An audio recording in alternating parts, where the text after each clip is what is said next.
Indian army माँ की शिव कुमारी। हमें राम मंदिर वगैरह से कोई मतलब नहीं है। इंडिया में लोगों को बेवकूफ बना के उनके इमोशंस का फायदा उठाना इतना आसान है ना, कोई सीमा नहीं है इसकी। मैंने लास्ट वीडियो में इसी बारे में बात की थी, लेकिन लोगों में एक गलत कॉन्टेक्ट चला गया था। बट इस बार तुम चाहे लेफ्ट विंग से अफिलिएट हो या राइट विंग से, इस वीडियो के अंत तक you will agree that you have been fooled. और अगर तुम एक स्टूडेंट हो तो 10 रील कम देख लेना, पर थोड़ी देर रुक के ये वीडियो पूरी देखना, क्योंकि ये तुम्हारे लिए जरूरी है। एंड डोंट वरी, मैं ऑडियंस रिटेंशन बढ़ाने के लिए नहीं बोल रहा, ये जेन्युइनली तुम्हारे लिए जरूरी है। मैं 35 सब्सक्राइबर के साथ ऑडियंस रिटेंशन लाके भी कुछ नहीं कमा लूंगा, नो मैटर तुम किसी भी आइडियोलॉजी से बिलोंग करते हो। लेकिन अगर तुम थोड़े से इग्नोरेंट नहीं हो और सही में अपने नैरेटिव के बाहर की बात को वैलिडेट करने की हिम्मत रखते हो, या सिर्फ अंधभक्त या बीजेपी का दल्ला बोलना तुम्हारे लिए एस्केपिंग टर्म्स नहीं है, तो you have to validate the fact that CJP protest में बस दो तरह के लोग हैं। या तो वो लोग जो सालों से मोदी से खुन्नस खा के बैठे हैं, या वो लोग जिनका अपना पर्सनल एजेंडा था बट उनको एक स्टेज नहीं मिल रहा था। अब ये लोग स्टूडेंट्स के जेन्युइन गुस्से को अलग अलग तरह से अपने फायदे के लिए यूज कर रहे हैं। वरना एक बार सोचो, नीट के लिए शुरू हुआ था ये प्रोटेस्ट क्योंकि स्टूडेंट्स में जेन्युइनली गुस्सा था एजुकेशन सिस्टम को लेके, जो होना भी चाहिए, क्योंकि गवर्नमेंट अकाउंटेबिलिटी ले नहीं रही थी। पेपर लीक्स पे पेपर लीक हो रहे थे और ना ही कोई सीरियस डिस्कशन हो रहे थे गवर्नल बॉडीज में। तो गवर्नमेंट को आईना दिखाने के लिए ये जरूरी था कि तुम हमारे सर्वेंट हो, बाप नहीं। लेकिन नीट और पेपर लीक से शुरू हुआ था ये प्रोटेस्ट। अब यहाँ पे उमर अब्दुल्ला कश्मीर की डिग्निटी वापस मांग रहा है, फिर ये आर्टिकल 370 को रिस्टोर करवाने आ गया। 370 के प्रोटेक्शन जो हमें इस कॉन्स्टिट्यूशन में आज मैं इस मंच से सवाल करना चाहता हूँ, क्या आपको कभी भी ये सोचने का मौका दिया गया?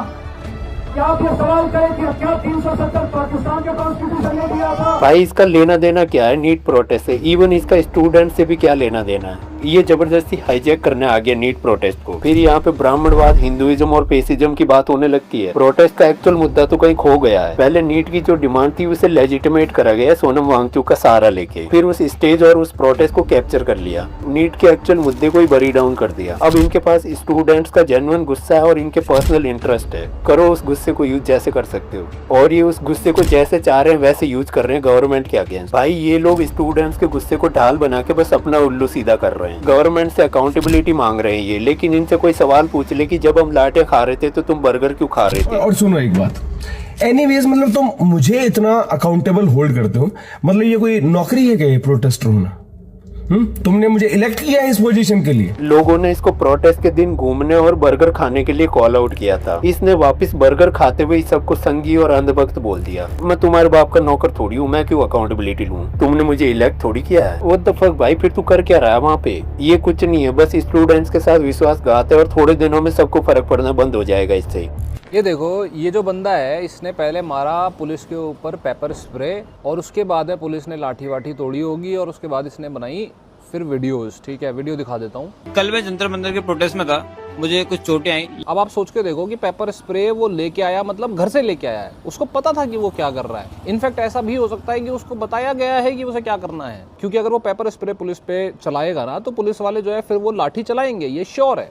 और वो चाहता है कि पुलिस वाले लाठी चलाएं ताकि केओस हो। तुम इस वीडियो का स्क्रीनशॉट ले लो या स्क्रीन रिकॉर्ड करके रख लो, but trust me when I say this, अगर इस प्रोटेस्ट में इसी तरह के छील छबील अपने नृत्य का प्रदर्शन करते रहे तो 1 महीने बाद इस प्रोटेस्ट के बारे में कोई फर्क भी नहीं देगा। ये भी CAA NRC जैसा एक अनदर लेफ्ट विंग प्रोटेस्ट बन के रह जाएगा। लोग आएंगे, फ्री का खाना खाएंगे और घर चले जाएंगे, क्योंकि ऐसे thousands of people, influencer, YouTuber, even in my friend circle, ऐसे बहुत से लोग हैं जो हमेशा से प्रो गवर्नमेंट रहे हैं, लेकिन वो इस मूवमेंट को सपोर्ट कर रहे हैं क्योंकि एक जेन्युइन स्टूडेंट मूवमेंट है उस सिस्टम के अगेंस्ट जिसके नीचे स्टूडेंट सालों से पिस रहे हैं, वो भी बिकॉज ऑफ सोनम वांगचुक। अब वो चाहे अपनी PR कर रहे हो या FCRA बिल के लिए आए हो या फिर लद्दाख को 6 शेड्यूल में डालने के लिए आए हो, बट इस प्रोटेस्ट में लोगों की अटेंशन उन्हीं की वजह से आई है। लेकिन अब अलग ही तरह के लोगों ने हाईजैक कर लिया इस प्रोटेस्ट को और अपने अलग अलग फायदे के लिए यूज कर रहे हैं इसे। सोनम वांगचुक को कुछ भी होता है तो हम संसद में घुस के प्रधानमंत्री को पीटेंगे। बिल्कुल बिल्कुल पीटेंगे।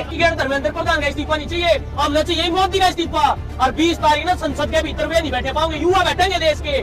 20 तारीख ना तोड़ पाड़ देंगे। तो भाई कम से कम भी यहाँ पे 2 से 3 लाख आदमी पहुंचेंगे। संसद भवन उखाड़ दिया जाएगा, संसद भवन उखाड़ दिया जाएगा और इस्तीफा नहीं मिला तो। वैसे तो किसी डेमोक्रेटिक कंट्री में किसी प्रोटेस्टर या गवर्नमेंट के क्रिटिक को एंटी नेशनल बोल देना बहुत ही बेहुदा हरकत होती है, लेकिन अगर तुम में से किसी को भी ये लगता है कि बांग्लादेश और नेपाल जैसे अगर हम सत्ता पलट कर देंगे तो हमारी सारी प्रॉब्लम सॉल्व हो जाएगी, तो तुम ना सिर्फ चुपती हो बल्कि एक लो IQ गंवार भी हो, क्योंकि तुम्हें एक कंट्री के इकोनॉमिक स्ट्रक्चर की जीरो नॉलेज है। कुछ नहीं होगा भाई, ये लोग जाएंगे, अगले वाले आएंगे, चीजें वहीं की वहीं रहेगी। तुम किसी और बात के लिए गवर्नमेंट के सामने रबड़ी रोने करोगे, न्याय मांगने जाओगे और लाटें खा के घर पे आ जाओगे और गवर्नमेंट को कोसोगे। नेपाल और बांग्लादेश को ही देख लो, अब वो फिर से सड़कों पे है, क्योंकि प्रॉब्लम किसी गवर्नमेंट की है ही नहीं, प्रॉब्लम इंटायर सिस्टम में है। मैं किसी वीडियो में फैक्चुअली बात करूंगा इस बारे में, लेकिन अभी मुझे इमोशनल मोनोलॉग मारने में मजा आ रहा है। एंड इन दी एंड अगर तुम एक स्टूडेंट हो और प्रोटेस्ट वगैरह में जा रहे हो तो मत करो भाई। तुम बड़ा भाई समझ के एडवाइस ले सकते हो या छोटा भाई समझ के हिदायत, क्योंकि इन लोगों को कोई फर्क नहीं पड़ता तुम्हारे नीट के मुद्दे से। इनके लिए तुम्हारा गुस्सा एक हथियार है जो गवर्नमेंट के अगेंस्ट यूज कर रहे हैं। क्यों जाके इसी में बैठे थे?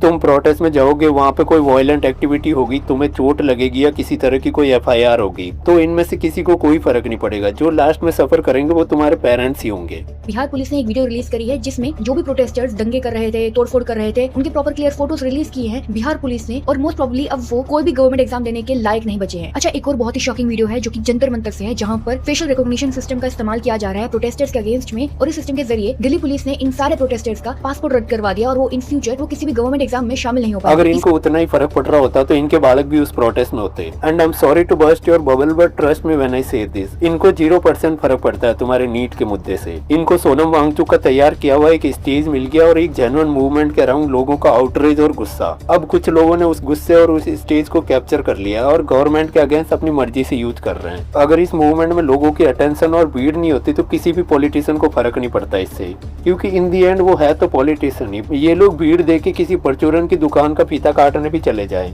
लेकिन अगर ये सत्ता में होते तो ये भी तुम्हारी ऐसी गांड मार रहे होते जैसे ये वाली गवर्नमेंट मार रही है। क्योंकि प्रॉब्लम कोई गवर्नमेंट है ही नहीं, प्रॉब्लम है ये इंटायर सिस्टम, और इस सिस्टम में लोगों की मोनोपोली।